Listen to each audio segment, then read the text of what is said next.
Mga katrops, welcome back ulit sa aking channel, Sports React PH. At ngayon nga ay pag-uusapan natin ang balitang kukuha na nga po ngayon ang San Antonio Spurs ng bagong superstar.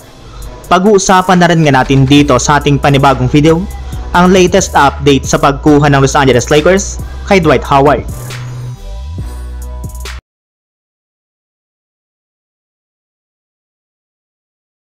Kung meron man nga po mga katrops isang kupunan na sobrang nakakadismaya ngayong season, ito nga po ay walang iba kundi ang San Antonio Spurs.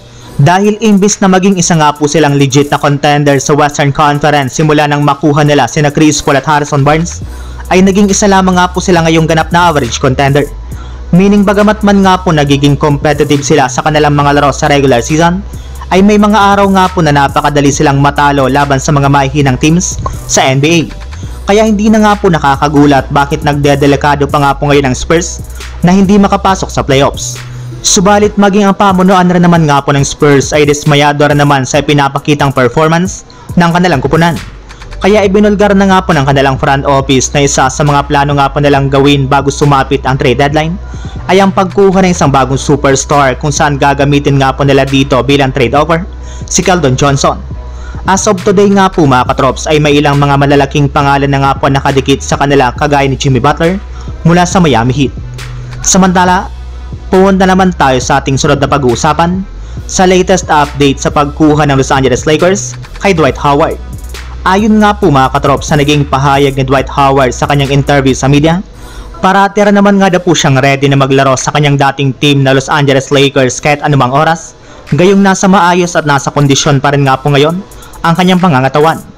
Kaya pa rin nga daw po niyang matulungan si Anthony Davis sa kanilang frontcourt at makipagsabayan sa mga batang big man sa loob ng NBA basta't bigyan lamang nga po siya ng oportunidad na makapaglarong muli sa kanilang lineup.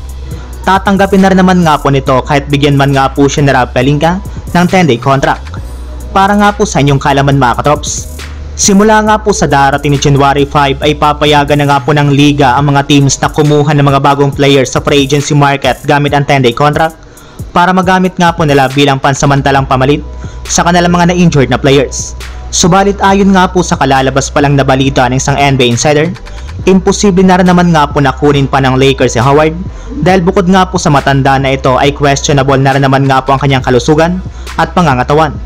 Isa pa, kabilang na rin naman nga po siya sa mga kandidato sa Class of 2025 Hall of Fame, kaya mukhang kailangan na rin naman nga po nito na tanggapin na dapat na nga po siyang magretiro ngayong season sa NBA. So yun lang mga katrops, ang handog kong story ngayong araw.